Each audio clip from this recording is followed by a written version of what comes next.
Hey gang, I'm back here with another comic book interview. This time I'm focusing on part of the industry that I don't think gets enough credit, which is comic book lettering. Letterer Nate Piekos is my guest this time, and we talk about how he got into the business, what it is that a comic book letterer does, and advice that he gives to writers, artists, letterers, everyone in terms of how to make his job easier, but also just to make better comics on the whole. Lettering is one of those hidden art forms that does not get the credit it's due, and Nate is one of the best in the business. He's been doing this for over 20 years with some of the biggest publishers ever. So it's my absolute pleasure to talk to him both about his brand new lettering book and the art form in general. I hope you enjoy it. Nate Piekos, as I said moments ago, I should not be surprised that a letterer is on time, always on time, always making the production happen. Thank you so much for joining me here for a little chat. I really appreciate it. I'm excited. This is really cool. I've been going through your backlog of YouTube videos. Oh, thanks, man. Honestly, the two areas that I'm going to try and focus a little more on, people expect interviews with writers and artists.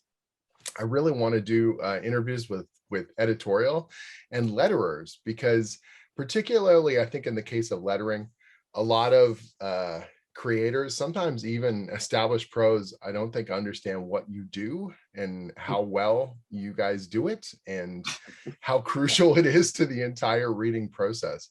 I've done just a smattering of lettering and know how much of a pain it is and how crucial it is. So if I can, like everything else, I think demystify a little bit of that process and bring a bit of a spotlight to some of the stuff off in the shadowy corners of this industry in terms of production. I think that's a good thing all around.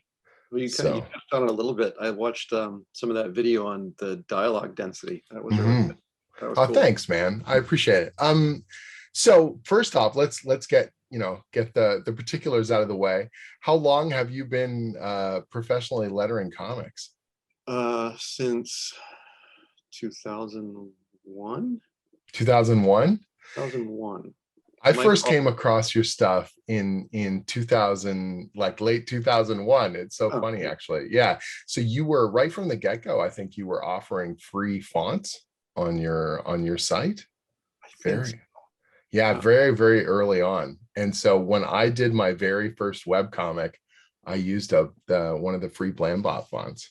Oh, cool. And it helped make it look professional. Even if the artwork wasn't always professional, I was like, oh, at least this font looks like what I expected to look like and has that nice comic strip kind of feel to it. Well, like most artists and designers, I can't look at my old work and like be happy with it. Sure, I think we all feel that way too, but just you really have been doing this for 20 years. Like, you've been making this stuff happen and offering advice about this as well, and pieces of little tidbits in terms of how this stuff works and how it can look better, which I think is really, really valuable. Well, I started as in college when I was going to design school. I was making my own photocopied comics, Ashcan comics to hand out. Amazing. And so I started as an amateur comic creator. Amazing. 20 comics of stuff that I'd inked in the middle when I should have been paying attention.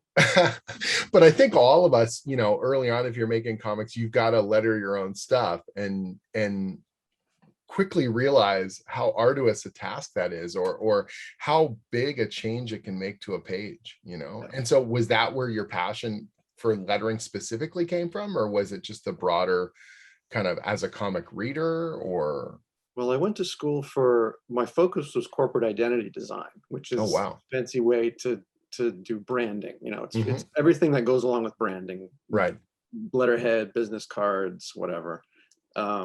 So my focus has always been graphic design, and even before I was a graphic designer, of course, I was a kid who loved comics. So sure. That's sort of the intersection of those two things. Did you grow up on superhero comics or other stuff? Yes and yes. Right? Yeah, everything under the sun. Yeah. I was a Marvel kid growing up, but my passion, even still today, is like Gru by Sergio Aragonés. Awesome. Usagi Yojimbo is my favorite comic of all time. Yeah, yeah. And so that's an absolute staple. And the consistency of both those books, I think Gru and Usagi Yojimbo really speak to the kind of quality and that classic, the intersection of classic cartooning with kind of the comic form and in serialized issues and all that kind of stuff. And so you're still reading both? Yeah. Amazing. So awesome. Usagi has been like the one constant in my subscription, my pull list at the comic shop for my whole life. Amazing. That's so cool. Are you still going to the same comic shop, or you got it? I've been going to the same shop for 20 years almost. Awesome. It's actually an hour's drive away from my house, but he's treated me so well my whole life that I will drive the hour to go there. But I think that's something that's a constant in this industry as well, is like that feeling of community and loyalty. And a great store is not just, all right, I trade the money for the product. Like, it's like this whole sense of discovery and excitement and conversation that I find. Like, I'm like that definitely with my shop here in Toronto. Like, the beguiling is, the good thing is it's been so valuable to the community here, and it's like had the Toronto Comic Arts Festival and all that stuff that's built up around it. But it's just a great store, and the depth and breadth of it, I think, constantly surprises me. And that's the cool thing about a good shop. Ever signing at that shop, I don't even know what year it was, but that breeds loyalty, man. That's awesome. So good. Up, but it was still fun. So how did that move then from you doing corporate identity? You're making your own comics, obviously. Right. And are you doing these? You're doing these photocopies, so you're traditionally drawing and lettering everything. Yeah, I've been an illustrator right along my whole life, but it's right after college. I got a job in the corporate design world, which was, if nothing else, taught me what I didn't want to do. Right? It was awful, soul-sucking, terrible. I did that for 5 years, and at night I would go home and work on my own stuff. Nice. So what was that comic you were working on? Geez. It was probably Lynn McCree at the time. Cool. Go find that on eBay. I don't remember. It could have been that. But Mike Allred emailed me out of the blue, and I was sure it wasn't him. It's got to be somebody pulling my leg. It's not really Mike Allred. And he's like, "Oh, I found your website and I like your stuff, and maybe we can get together and work on some fonts and some lettering." And I went, "Yeah, right, whatever." So you made your own website about lettering and fonts. Yeah, I think Blambot existed at that point. Okay. And it turned out to actually be Mike Allred. So amazing. He was your first client? First, real comics industry client. Right. And he had just started doing X-Force at Marvel. He had taken over X-Force with Peter Milligan. Oh, wow. And he was lettering it himself, I think. And then he needed a fill-in letterer. And he's like, "Oh, come on, Nate, you're going to fill in on Marvel." And I'd never lettered a book before in my life, like never lettered a real Marvel comic book. So you did the website sort of as a calling card, like as a portfolio? How did that come about? Yeah, I had a friend named Shane who now, I'm old at this point. I'll be 46 this year. So at the time it was like, we're the same age. Don't say you're old. That's not good. The internet was new when I had my first email. Me too. I know. Yeah. My first email address I got in college. So right out of that, he was like, "Oh, you got to start putting your comics online and stuff." So he sent me this enormous phone book on HTML, like the original HTML. Yes. And I studied that stupid phone book, and that's how I made my first websites. Yeah, I hand coded my first website. It's all good. Yeah, I had like a GeoCities page originally, and then slowly ported it over to my own sort of site. I had like little fan pages for some of the manga that I was reading. We're talking, 1990 something, 98, 99, and then started doing my webcomic in 2001. But I had like an art site before that and things, and it seems quaint now, but there was something even magical I find about when I suddenly realized that, of course, professionals had email addresses and you could literally just type a message and send it to them. Well, the first person I ever sent an email to was Mark Evanier. Really? Yeah. Amazing. I was in the computer lab in college. And he had a web page with all his stories and tips and things, which he probably still has. Awesome. And yeah. That's great. No, and that feeling of connectivity where you could email someone whose work you knew, or someone working in the industry, and they would email you back, even if it was just a short nothing, Yep. you know? Yep. Yeah, the pre kind of even World Wide Web, there was Usenet, which was like this big, digital bulletin board. And someone had a text file with a bunch of comic professionals' email addresses. And there was like a big warning, like, don't use this. And you're like, then why are you posting it? Like, and they're all like at AOL.com and all that kind of stuff, at Yahoo or whatever. Yeah. It was a different time, man. It was amazing. So you jumped, your first pro paying gig is literally a Marvel book? Yeah. And nobody told me I was supposed to drop the colors into like the captions and sound effects. So I turned in black and white lettering. That's how the issue ran. Oh, really? So, yeah. I have to find this. I got to post pages up. It was That's like awesome. X-Force. It's got Dupe, that character Dupe on the cover, and he's holding a camera. I think that was my first issue. Amazing. But yeah, I can't do that. That was rough. But so was that just like a kind of a one-off, or you became the regular letterer on the series? I think at first I was just doing like one here and there, Mm-hmm. and then I ended up taking over on lettering, and then eventually X-Force became Ecstatics. Right. And you were the letterer from that on? Yeah, I think I lettered all of Ecstatics. Nice. And then by then I was getting work from Dark Horse as well. And so you're still doing the corporate day job? At the was I doing that at the time? I think I had just made the jump. I saved up. Here's my origin story. That's good. My wife, I had been working on this stuff on the side all night for like 5 years while I was doing corporate design. And my wife and I kind of came to the agreement that we're going to save up 3 months worth of mortgage payments. Right. And that's how long you have to make this work. Nice. The 90-day countdown. Yeah. And I made it work. Amazing. That's cool, man. And you made that leap and you've been able to stick it ever since in terms of full-time lettering. I was 28 when I quit my day job. Nice. Nice.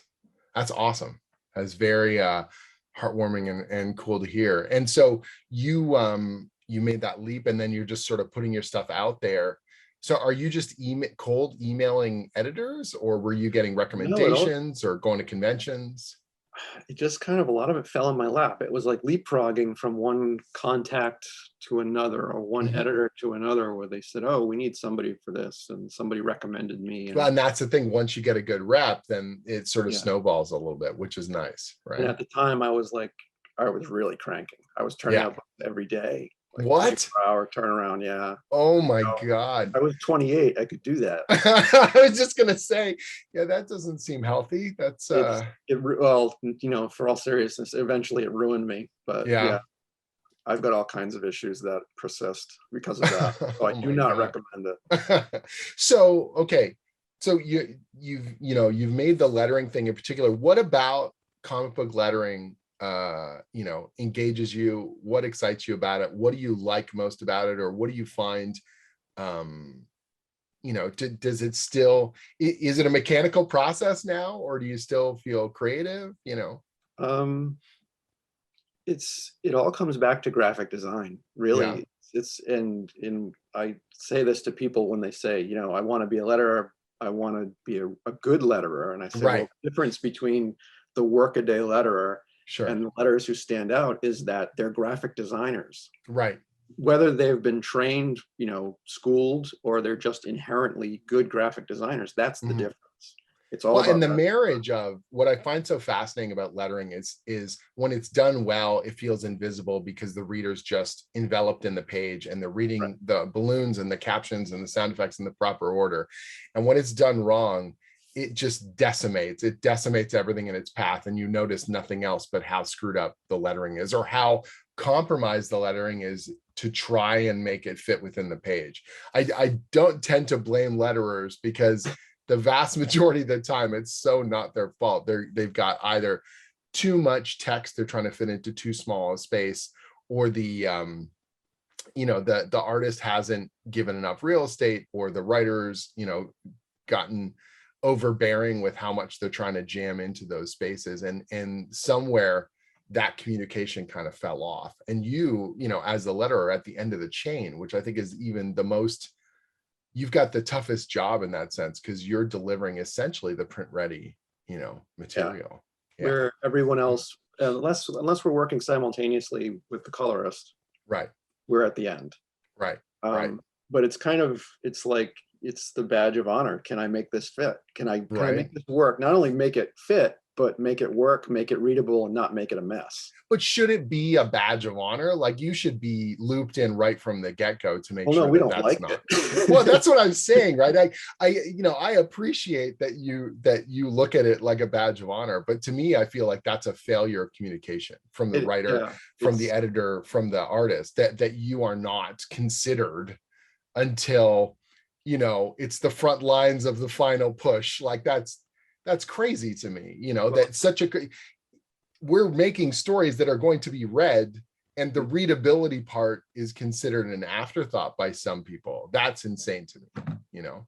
That's probably the most frustrating part, is that a lot of times we're considered an afterthought. Right. Well, or and interchangeable, which I think is also crazy to me, right? Which, you know, a big part of what I consider a letterer's job is coming up with style guides for new comics. And that means basically coming up with a way to look at the art and the writing and the genre and make the lettering work hand in hand. Right, right. So it all looks like a cohesive piece and not stickers slapped on top. See, and that's what has always really impressed me about your lettering, is the fact that the sound effects in particular, bad sound effects feel like stickers. They feel like interchangeable. Oh, there's 3 or 4 sound effect fonts they use, and they just hook them in there wherever they can fit, and good enough. We got there, you can read it. What's your problem? Oh, we changed the color of it. What else do you want? You know what I mean? Yeah. And when the sound effects feel like they're incorporated with the art, they marry with the art,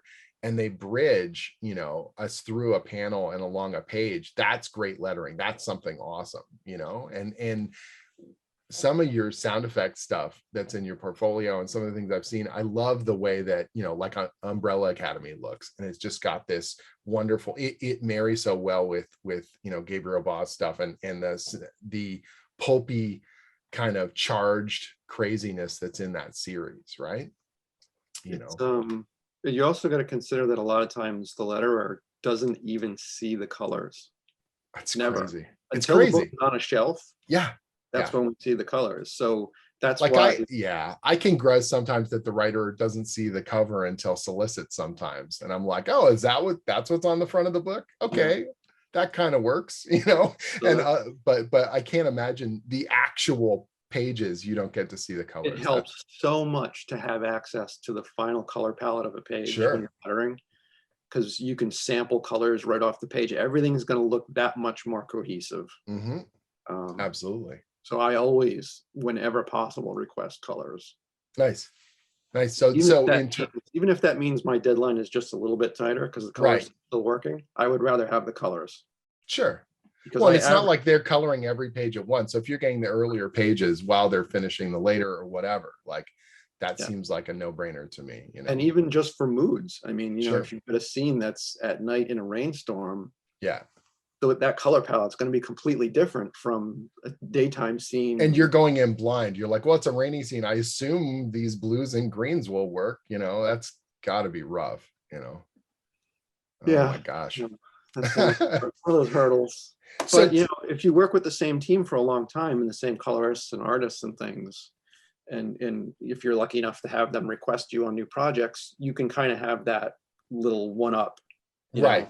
But that's true of all the creative team stuff. Like, that's why you want to get, you know, you see it in all kinds of industries, right? Filmmakers who always want to work with the same composers or the same, you know, like production people, because you build a relationship, you build trust, right? You know what they do and what they do well. And I feel like, again, lettering is one of those things that just gets, you know, shunted off to, oh, right, we need one of those too. And it's like, that's crazy to me. You know, I've had Marshall Dillon has lettered every single creator-owned book I've done. And originally, like, out of a labor of love, because we didn't have a budget. And now just as like, well, of course, like, you're my dude. Like, that's how we do stuff. And that that means so much to me to have him on a book and to know Yeah. he knows how my scripts lay out and how this stuff works. And I feel like a lot of those kind of classic, the ultimate classic lettering team is, Tom Orzechowski has, who else is going to letter a Chris Claremont book? Like, because it's so good, but it's so crazy. And there's so much text in there and yet makes it seem completely elegant in its approach, I actually, a couple of years ago before COVID, speaking of Tom.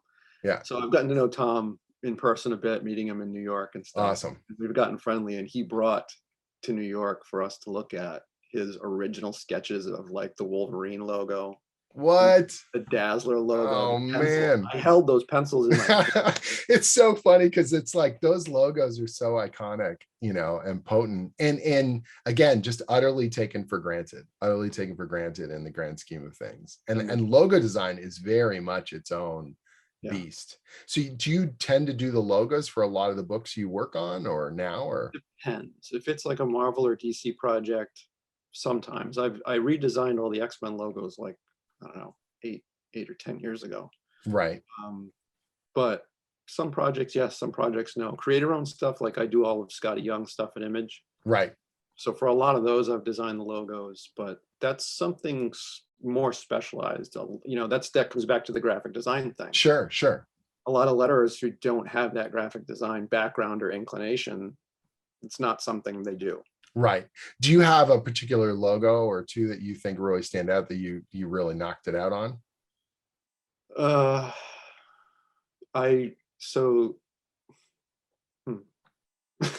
It's like choose two of your children. I know. I want you to brag about your stuff though. Let's see, the Fight Club 2 logo was something, that was a process unlike anything I've ever done. How so? And that came back to, so I actually flew out to Portland to meet Chuck. Oh, wow. Chuck Palahniuk before we started the project. And one of the things he mentioned, or somebody at the table mentioned, I can't remember, I think it was him, mentioned that he wanted it to look like bloody gauze. So, I come from the old school design background, pre-Photoshop. So there was one of two ways I could have gone with this. I could have digitally rendered gauze in Photoshop, or I could have gone to CVS. Yeah, grab some photos and gauze. Yeah. So that's what I did, because as always, being a letterer, time is money. Yeah. So, and there's nothing like the real thing to, in terms of that base, right? So it ended up being a mix. I went to CVS, I bought the gauze, I stained it with tea and let it dry in the sun. I wrapped it around a piece of cardboard, and then I took high-res photos with a really good camera. Great. Brought that into Photoshop, and that was my base. Sure. The letters were actually hand painted with like a red ink or a red dye. So I superimposed everything and made it look like bloody gauze. Awesome. See, and it's cool because there's a bit of a story around it, and that's amazing, right? Any other ones stand out for you? Some favorites, just because I love them, are the Peanuts logo. They asked me to design some fonts based on Schultz's hand lettering. And one of them was based on that, and I did Peanuts, I did the Snoopy logo, and that Peanuts logo is everywhere now. Like anywhere that there's a Peanuts anything, coffee cup or whatever. Amazing. That logo I did. Like I mentioned, the X-Men logos, those were a lot of fun to do. Yeah. Let's see. Not necessarily logos, but titles and sound effects. I did a year on Green Arrow where I hand painted all the titles. Is that the Rebirth stuff? Yeah, that's on my website. That looks great. And I mean, a lot of work, but I don't know. I agreed to it, and because Juan's artwork was so painterly, you wanted something equally evocative. Yeah. Nothing else looked right on top of it. Cool. That's awesome, man. And there's I think again, there's a feeling that, it must be like a workman-like thing. Okay. The text is already set up for you and the art's already done. And it's like, no, man, there's an artistry to this stuff. And when it's done well, it it changes everything. It changes the feeling, it changes the pacing, the amount of time you spend on a particular panel, the way your eye, moves across a page, and in turn, the impact of that story. There, Where you put a caption will determine whether someone sees the caption first or the art first. And that reflection of storytelling, you know what I mean? yeah, there's so much involved where the letterer is making decisions about pacing. Yes. It's crazy. Even, and especially like we get back to those teams you work with a lot, you get to know the writer so well in sort of a symbiotic relationship that you know what they're trying to get across because you've worked with them for so long. You're like, Right. okay, I know he wants a beat here that's not here necessarily, so I'm going to create that beat. You don't do that with every writer because you don't know them well, but sure, writers you've worked with for a long time are pretty cool with that. that's great. And for me, it's like, yeah, how we split the caption. Are we stacking these two in order? Are we putting one before the art and one after the art in that panel? How is it stair stepping us to the next, panel, the next page? That stuff is so crucial. And some stories I feel like you can really get crazy with the font choices and with the sound effects, and then other times you want it to be understated. You want this real subtlety to it. I'm mostly a fan of keep it simple, stupid. Yeah. I feel like the digital, in the same way with coloring, like digital rendering and digital lettering, it got a little ahead of itself, like a little, okay, every balloon's going to have a kooky crazy effect, or let's make everything look airbrushed or whatever, and you're like, is that what's needed here? But unless there's a really good reason to have a character have a really crazy balloon or monstery effect or something, that you really just don't, just have a light touch with that stuff. Well, and that's the thing, I think more than a font choice, usually it's just like, oh, if you really need a different, maybe color the balloon different, or give it a slightly craggy outline or something, and you'll have all you need without impacting readability. Sometimes I'll see some of these monster fonts and I'm like, I literally have no idea what's being said anymore. It's just absolute, gobbledygook. Got too many changes in dialogue fonts, and it's like, or the really, really thin line fonts that they do white text on black and then they just vaporize. Mistakes were made, like, I mean, some of those are decisions, a lot of publishers like Marvel and less DC now, but maybe before DC, there are house styles. So a lot of those writers are forced into a house style because they've got a huge range of comics that all have to be homogenous. Characters totally. Showing up across different titles, so you can't necessarily blame the letterer in those situations, but somebody along the line added too many variations of things. Nice. So in terms of I guess overall advice, first of all, lettering, things for people to keep in mind, different parts of the chain, whether that's the writer, the artist, or of course the letterer, things that you've noticed that you wish more people were aware of. Well, we can start with the writer. It all starts with the writer. Man. Having a nice, clean, finalized script. Double underline on the word finalized. Right.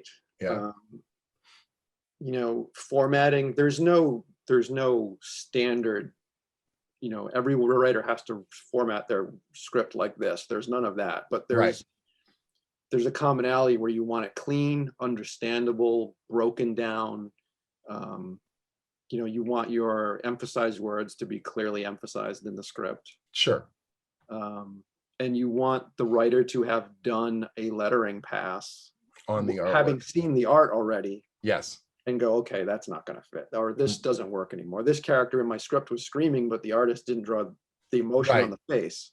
And this is clearly going to come back, in an edit if we don't change it. That's one of those things that I didn't fully appreciate at the start. And now it's like, I desperately want to do it as well, because I want to save you time, but I also want to just feel more comfortable in it, because, I know every single one of those changes I'm asking for is someone's time, and you want your script to be as perfect as it can be, of course, as it matches with the art. You want to all fit in there. So I find myself suddenly realizing, oh yeah, we got to push that line to the next panel, or that in some cases the artwork is explaining it better than the text does. We can cut that right out, Probably Samurai Jack was the book where I learned I don't need half this text just as a general course.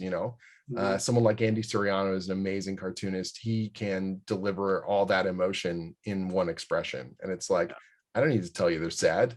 Look at it, it's all there. And it fit with the story much better as well. As far as artists, leaving enough room for lettering, planning for lettering in your layout stages when you're thumbnailing pages. Do thumbnails of where, even if you're wrong, because you're not, there's still going to be real estate. Just have there be enough real estate available for the letterer to make decisions about where things are going to go. That is the most common note that I send to on Artist Rough is literally, there's not enough room for this conversation, or characters are in the wrong speaking order. Which is your classic, hey, person A should probably be on the left. If you can at all manage it, and that the writer has to think about that too, because you don't want to swap back and forth, over the course of panels. If it's AB, and then suddenly BA, you're like, why are we moving the camera? What are we doing here to make this happen? Well, that was something that used to make me really angry for years. Like, I would see that come up and I'd go, oh no, what am I going to do? It's not going to read right. I'm going to have to do this. I'm going to have to talk to the editor. And now I just think of it as, this is a challenge. I'm going to make this work. I'm going to pull this magic trick out, and people who are in the know about how this stuff works are going to go, oh man, look at that great decision you made. Now, I don't want you to have to be a magician on this stuff. It seems like it should be the absolute basics, professional basics for me. We run into it so much. I have to look at it that way, or I'll get depressed. Like every so often, I know I'll have a challenge where I'm like, okay, there's a lot in this particular panel, but if the artist is left enough room, we can make this happen, and it's going to have a very particular effect. If someone is literally, is so excited and they're saying a ton of things, that's the whole point, is the balloon is going to be stuffed overly full. But it's like part of the storytelling rather than being, hey, look, I'm screwing with the letterer. You know what I mean? Yeah. And if there's more room in the art, your letterer has more opportunities to make that mesh with the art. There are things that we do, whether it's butting a balloon against borders or breaking into gutters or just having nice, comfortable, airy balloons. Like I'm doing the Me You Love in the Dark right now from Scotty and Jorge Which Corona. looks amazing. And because Jorge left me so much room to play, I came up with a style of these extremely round, very airy, sort of ethereal light balloons that I think came out really nice. Awesome. But so, and selfishly, an artist, if they leave you lots of room, that's less for them to draw. Yeah. They don't have to put as much background stuff in there if they know there's going to be a bunch of dialogue. Save themselves some pain, So in terms of any advice for editorial? Just please read the script over for little grammar things. I mean, here's what I typically do. A lot of letterers won't do this, and I can understand why. But as I'm lettering, consider me your first reader who's never seen this before. Right. Does this make sense? Yeah. I'm lettering, I'm looking for things that don't maybe make sense, or anything that strikes me like, oh, that's kind of weird. Sure. Or if it's just, there should be a comma here, or this, there's there are a lot of little weird, quirky grammar things in comics that don't exist outside of comics. Right. Like the double dash. We don't use semicolons. Sure. At least in American comics. Right. So things like that, I'm paying attention to as I'm lettering. I want to make sure this is all. That is rare, by the way. I just want to stress to people, a lot of times the letterer will just coldly, there's a typo in there, it's going right through to the final, Well, a lot of them, we're pressed for time all the time. And some letterers will say, well, I'm not being paid to be an editor. Right. So, but you know what? I think of that as, if I see a mistake, it's in my best interest to fix it while I'm lettering. Sure. The professionalism on everyone.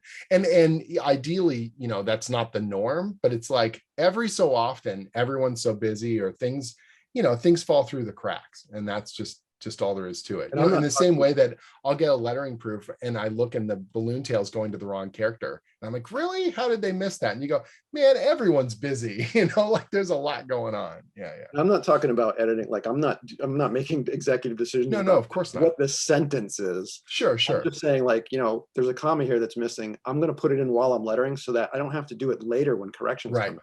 Or just ask the question, hey, is this intentional? Or did you notice this? Or yeah, exactly. Absolutely. Absolutely. So cool, man. So it's like you've been doing this for 20 years. You still love comics? Hasn't worn you out yet? I read less comics than I used to, Yeah. only because two reasons. One, at the end of the day, I don't want to pick up comics and read comics after I've been working on comics for 8 hours Right. or more. Sure. Hopefully not more. But the other reason is I've just become more picky. Yeah. Like because my time is limited now as a grown up. Right. Right. You know, I read the writers and artists I love to read. Sure. And the thing I think now is for me, I do read less. I read more focused, or I'm reading for research, which is a bit of a thing. You're just like, I got to churn through this to get a sense of this character for this particular project or stuff like that. But for me, I think it's also you appreciate the craft a lot more. You know what the magic trick is, you know what goes on behind the curtain. So when someone does it and they still generate that excitement in me, I feel this sense of like, man, they still got it. Like this is still amazing, you know. I still browse when I'm at the shop and I kind of flip through. Oh, you know, that's the only way to find new things really for me. Right. So when I find new things or new artists or writers, I think, oh, this is really cool. Or word of mouth. If some Right. friends whose opinion I trust say, oh, you got to check this out. There's some good buzz on something. Let's see what it's all about. Absolutely. Seeing those new creators and voices popping up, and you're just like, what? And that's Thought. good. Yeah. That's good in the lettering realm too, because you've got new blood who are doing interesting things. And I'm like, Yeah. oh, that's really cool. So we're all sort of teaching each other because the lettering Sure. community is pretty tight because there's so few of us who, you know, it's a small pool of resource. Right. Right. So, you know, we talk a lot. We're like, oh, how did you do that? Or what was this effect? And we're all pretty good about sharing tips and things amongst each other. So speaking of resources, the ultimate resource coming down the pipe here, and I need to give you a platform to brag about this. Oh. You've put together an exhaustive guide to the art of lettering. When's it coming out? What's it called? Give us all the details. It's called The Essential Guide to Comic Book Lettering. It's coming out in late October, between October 20th and then I think 26th. So depending on where you're buying it, it's in there. It's a 256-page, oversized soft cover covering everything. It's exhaustive. It really is. I think what impressed me the most, like I saw the Comicraft Way one that came out, man, was that in the late 90s, early 2000s? But it's like, I think a 48 page, and it kind of hits the high points. It's got some neat things about the history of lettering and stuff like that. But to me, it also, you know, it was like an appetizer, like, okay, this is cool, but like go into those areas a little bit deeper. And I feel like here you're really, really digging deep. It started out, the plan was 160 pages and then it ballooned to 200. And by the time when I had the full outline was done, I'm like, this is going to be even more than that. It ended up at 256. But, good thing you're the graphic designer. Yeah, and I'm doing most of the graphic design. Right. So it covers everything from here's what your daily life is as a letterer. Right. Here's a little bit of how it used to be done. Here's how it's done now. Here's how to build your own lettering template from the ground up. Amazing. As a professional. Here are all my tips for 20 years of doing this. Here's what you need to think about. Here's how you build a workspace. Here's how you think dynamically about sound effects. You know, here's what a real script looks like. Right. Everything, every little bit, all those little esoteric grammar things in lettering and comics that don't exist outside, those are all in there, or as many as I could think of. It's been insane. The sticky notes in my studio of things like, oh, don't forget to put this in. Right. Were ridiculous. But you know, and it's funny to me because I think sometimes people get really protective about this stuff, or they're, you know, I do a lot of the writing advice articles and people are like, why are you telling everyone? Like they got to learn it themselves or whatever. And you're like, no, first of all, I think it's valuable for people to see how much work goes into it that they Right. take for granted. Oh, you're the story guy. You come up with the story stuff. And you're like, no, it's a little more involved than that. And it's definitely the art, the lettering, the design, the editorial. These are all vocations and they require practice and refinement. And, you know, there's nothing wrong with helping people see some of those pitfalls, really common ones that we all kind of fall into at the start, you know? Yeah. It was 2 years of work. I started in October of 2019, and the book's coming out in October of this year. So Nice. Have you enjoyed it? Is it interesting codifying the process that a lot of it has been, you know, you just sort of did, no, I wouldn't even say instinctively, but through experience. geez, it's been like a marathon. You're like, It's I'll be having, proud of it when it's out. yeah, it was a second full-time job. Sure.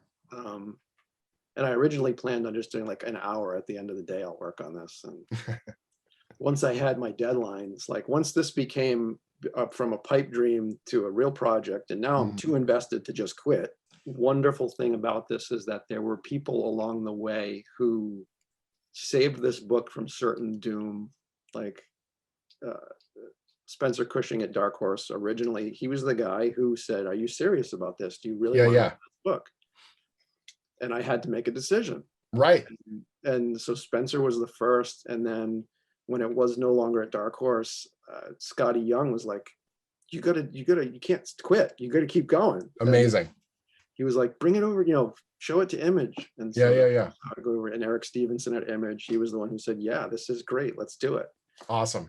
Well, and I think it's the kind of book that if done well, and I have no doubt, like everything I've seen, it looks amazing, and the samples are phenomenal. That this has the potential to be like another Understanding Comics, or that kind of perennial that people are like, oh, you need this if you want to do this for real, and you're not just like hobbyist. You got to read through this stuff. You got to understand it. I also think it's really valuable for writers to know what goes into the lettering process, and even if you're not going to make it your professional vocation, to do it or to try to do it once, because it changes everything. It changes what you expect from people. It changes what you put into your scripts and how you format it. It is incredibly valuable, you know. Yeah, I always recommend that everyone in comics cross train, even Yeah, a little bit.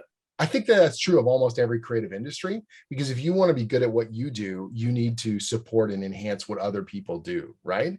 And appreciate their time and respect their hard work. And so, you know, I feel like the time that I spent in editorial at Udon and art directing on a variety of projects, illustrating, and then doing little, you know, kind of lettering when absolutely necessary, kind of jump in and do that stuff, just taught me so much about the industry as a whole. And it just made me better when I sort of focused my attention and said, okay, I'm writing, but all this other stuff is supported by it, you know? Yeah. Your scripts are immaculate. So thanks, man. Yeah, you don't have to say that because you're on my channel. I'm not blowing smoke. I'm serious. I see a lot of scripts, and it's wonderful as a letterer when you open a script and you know right from page one, like, oh, it's so beautifully formatted. It's clean. You can tell that it's been over with a fine-tooth comb. Yeah. I read, so what I try and do is I try and write the script and then give myself that extra day, because every so often I'll send a script like, okay, it's due now, I got to get it in now. And the next morning I'm always like, oh, little stuff I should have caught, you know, but you're always under the gun. But thankfully that's rarer now, you know, than it used to be, I think, at the start, when you're just sprinting and sprinting and sprinting. But yeah, man, I'm really thrilled. The few times we've been able to work together has been an absolute joy. You're a pro of pros. You're on time. You're amazing. You communicate really well. The work looks incredible. Thank you. And I want people to know what letterers do and appreciate, because it is like the secret weapon of comics. When the stuff comes in and it looks beautiful, when the art comes in and I think, how's this going to work, and then suddenly those balloons hit and everything functions, and you guys don't get what you deserve in terms of reviews. People don't understand the art form, so they just sort of, oh, you're the person filling in the funny balloons, like, or whatever, kind of classic stuff. And when it's done well, it is it makes all the difference. So thanks, it's nice to hear. Thanks, man. No, I really appreciate you coming by. I am super pumped to have a copy of The Essential Guide to Lettering on my shelf. Add that to my arsenal, and Cool. remember why I hire other people to do the lettering on my books, because it's a lot of work, man. It is wild stuff. So if people want to find out more about what you do, where do they go? You can go to blambot.com for tips and technique and lots of fonts and information about the book and me, if you're so inclined. You should be so inclined. Just the tips and stuff you post up are fantastic. They're great. A lot of those tips, I did the Better Letter, like infographics a few years back, and those were sort of the genesis of the book, because people, they're great. I think I retweeted every single one of them because I was just like, oh yeah, this is, to me, it was stuff that I knew, but I was like, oh, you've explained it so much more succinctly than anything else. Yeah, those nice little bite-sized, easily digestible infographics seem to be where people went, oh, why aren't you putting this in a book? Like, when did the book come out? And for a long time, I blew it off. I'm like, I don't have time to do a book. Sure. And then finally, I was like, I'm stupid. If I don't do the book, it's dumb. Why I should just do the book. Yeah. So. And now that it's done, you're glad you did it? Last week, I did my final content pass. There just has to be one more proofread pass from Image. And I'm in this numb state of, what did I just do? 2 years? I did this 2 years, but now what do I do? Like, what does my day look like? I don't remember what my day is supposed to look like anymore. So it's going to be nice. I'm just really looking forward to going back to focusing on lettering and fonts and just having the extra time in my day to breathe. Going outside and seeing the sunshine.